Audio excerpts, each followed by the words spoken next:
yow nga jël sa responsabilité en tant que président du parti pour dem répondre appel boobu. D'ailleurs actuellement travaux commission yi sax démarré na. Espérons que ni ci conclusion yi aussi dinañ ci am ay conclusions yoo xam ne njiitu réew mi dina ko mën a appliquer à la lettre. Oui, merci beaucoup pour question bi. yaakaar naa ne tey la question bi xamante ne moo gën a am solo moo gën a important ci contexte bi ñu nekk mooy la problématique du dialogue national. ñun au niveau de Renaissance républicaine dañoo gëm ne le dialogue dafa bokk ci li donc taxawal une nation dafa bokk ci li taxawal aussi la république. Dialogue dafa bokk effectivement sur les leviers forts yi xamante ne un pays war na ci taxaw. J'en profite d'ailleurs pour rendre un hommage à Léopold Sédar Senghor, le président, parce que fondamentalement, on peut considérer que moom mooy le père du dialogue. Mais le dialogue national, dans sa version journée nationale du dialogue, le 28 mai, ki nga xamante ne moom mooy donc initiateur bi, mën nañu wax ne c'est le père de la journée nationale du dialogue, c'est le président Macky Sall. Donc je rends hommage à ces deux chefs d'État. Mais je rends hommage aussi au moteur du dialogue, parce qu'au Sénégal bu ñuy wax dialogue jox ko un contenu réel opérationnel sur le terrain, on doit ça au président Abdoulaye Wade. Vous voyez que tous les présidents qui sont passés ici au Sénégal dañoo ñëw intégrer effectivement cette philosophie du dialogue, parce que quand je parle du président Abdoulaye Wade, je parle aussi du président Abdou Diouf, parce que Abdoulaye Wade et Abdou Diouf dans leur ping-pong de dialogue, loolu c'est vraiment historique. Bon dialogue dafa bokk ci ADN politique bu Sénégal, dafa bokk suñu ADN république. Par conséquent, cette journée nationale du dialogue dafa nekk lu am solo en 2025. J'en profite pour féliciter aussi, après ba ma rendre hommage les anciens présidents ba pare, féliciter l'actuel président. Parce que mënoon na jël dialogue bi jël ko sànni ko à la poubelle, continuer yoonam. Le fait que mu reconduire date bi. C'est important, c'est très très important, parce que l'éternel recommencement si yenn aspect yoo xamante ne ay acquis la baaxul pour réew. Donc le fait que mu retenir la journée du dialogue, institutionnaliser ko moom aussi ànd si, mais de manière symbolique même retenir la journée du 28 mai, je pense que quand même ça relève d'une certaine grandeur républicaine. Fort de ça nag ma yaakaar ne képp koo xamante ne tu es un acteur politique majeur au Sénégal waloo rater ce rendez-vous du donner et de recevoir. Cela me paraît extrêmement important parce que dafa bokk ci doxal réew. Vous savez là démocratie ak république ak dialogue dañoo ànd. bu ma waxee loolu mooy que ne am réew li ko yore mooy une république solide avec 3 pouvoirs yoo xamante ne ce sont des pouvoirs équilibrés, le législatif, l'exécutif et le judiciaire. Mais à côté, il y a l'expression des partis politiques par la démocratie. ñooñu nag bu fekkente ne dañoo ànd dañuy jur de temps en temps des incohérences, des dysfonctionnements, des couacs, ay problèmes yoo xamante ne lenn rek moo ko mën a régler ñu daje waxtaane ko. Bon nag dialogue du loo xamante ne dañ ko fi teg rek pour que mu rafetal la galerie, mais en réalité dafa nécessaire pour faire avancer un pays, dafa nécessaire pour faire avancer la République, dafa nécessaire pour faire avancer la démocratie. Parce que dañoo war a pencoo des fois pour déggoo sur les questions majeures yi xamante ne ñoom ñoo war a avancer donc réew mi. Et pourtant am na une partie de l'opposition boo xamante ni ñoom dañu préférer woote contre dialogue noonu laa ko mën a waxee wala def seen déclaration pour wane ni ñoom ils ne sont pas en phase avec le nouveau régime, peut-être façon bi nga xam ne moom la ñu wootee wala façon bi nga xam ne moom la ñu doxalee. Oui, bien sûr, de tout temps. J'ai parlé de Senghor, wax naa Abdou Diouf, Abdoulaye Wade, Macky Sall, ba tey donc le président Bassirou Diomaye Faye. Kenn su ñoom musu fi woote dialogue am unanimité. L'unanimité n'existe pas. Donc il est important de noter que il faut ñu accepter ñenn ñi que ne face à des questions ñu am ay positions divergentes. Moo tax ñi wootee contre dialogue, il faut que ñu respecter leur position. Parce que c'est ça aussi la démocratie.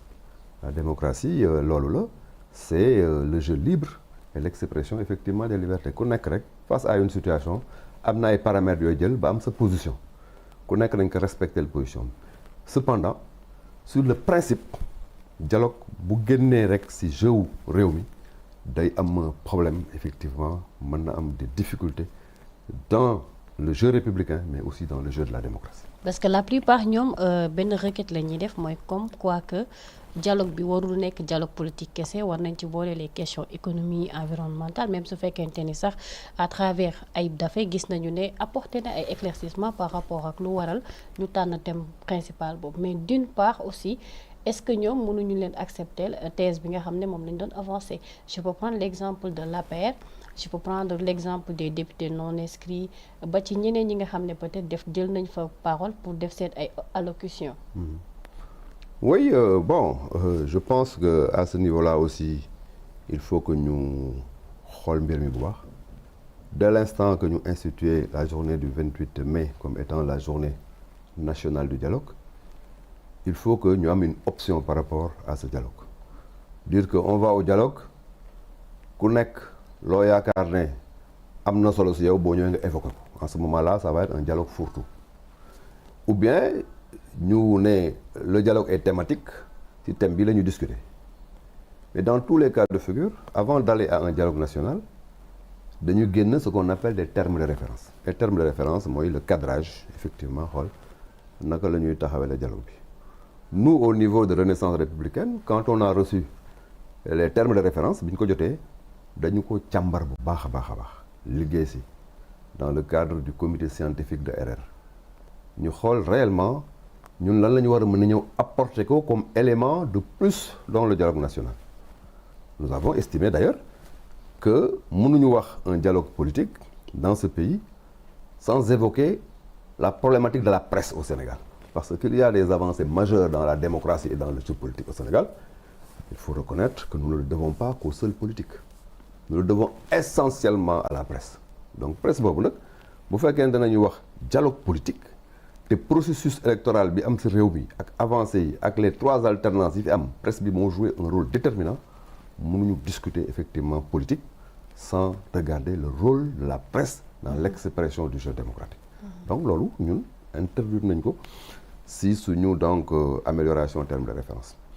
Au niveau aussi de la justice, nous avons estimé que jeu démocratique bi baax na, les partis politiques, la société civile et autres, l'État et le régime au pouvoir, le parti au pouvoir, mais le cadrage en termes de régulation pour stabiliser et sécuriser le jeu politique, li ñu ko mën a may mooy un système judiciaire solide.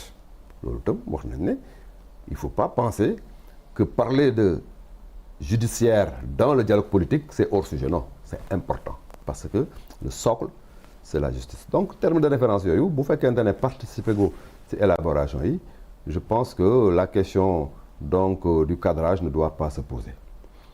Encore que ñun au niveau de Renaissance républicaine dañoo def une proposition forte. D'ailleurs, proposition boobu dañ ko élaborer après le dialogue pour mën ko donc envoyer à qui de droit.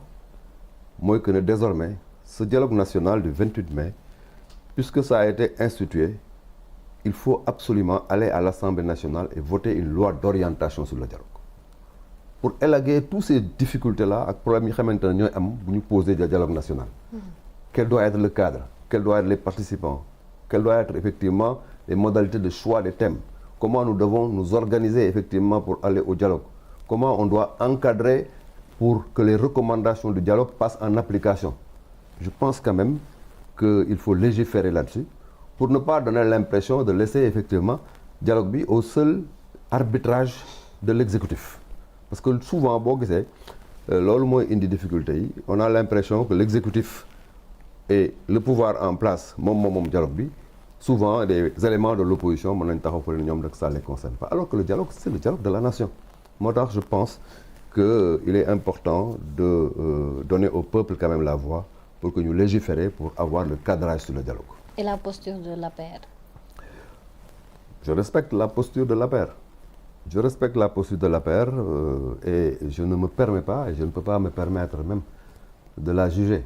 Parce que ñoom ñoo am ay critères yi leen permettre effectivement parce que gis nañu ne seen yenn membres yi nga xam ne demoon nañ ci dialogue bi actuellement ñu ngi leen di wax ne pourquoi ñu dem ci dialogue bi alors que parti bi jël na une décision par rapport à la position.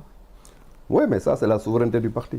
Je dis que je respecte la position de ce parti, mes ex-camarades am nañ des positions yoo xamante ne li ko motivé li ko justifier ñoom ñoo am les critères d'appréciation se permettre de les juger c'est même inélégant. Moi je pense quand même que da nga leen di bàyyil seen position parmi maintenant leurs camarades yi dem yaakaar naa ne donc ils auront la maturité et l'intelligence de laver le linge sale en famille. Mais moi en tant que Abdoulaye Diouf Sarr, président de la Renaissance républicaine, je me permettrai vraiment pas d'apporter une appréciation donc de jugement par rapport ak ñoom c'est des positions qui sont des positions de parti. D'accord alors ci justice bi nga waxee fa la ñuy dugg très rapidement parce que gis nañu ne wàllu reddition des comptes avec la haute cour de justice démarré na gis nañu ne aussi am na ci ay anciens dignitaires yoo xamante ne jamono ji ñenn ñi placé nañ leen sous mandat de dépôt ñenn ñi aussi ñu ngi sous bracelet électronique le cas de Ismaïla Madior Fall ñeneen ñi ñu ngi ci sous contrôle judiciaire mais ñu toll ci dossier bu am solo muy fonds force Covid-19 nga xamante ne ñu bëri ñu ngi posé wu la question ki nga xam ne moom moo nekkoon le ministre à l'époque lan moo tax depuis lors dégguñu ko ci mbir yi pourquoi woowuñu ko donc du coup tout le monde se pose la question alors que tey moom moo nekkoon le ministre de la santé et de l'action sociale à l'époque. Oui je m'attendais à cette question boo ñëwoon ba dem posé woo ma question bi dana ma jaaxal lool parce que effectivement. donc mun naa wax ne kon posé naa Sénégalais yëpp seen question.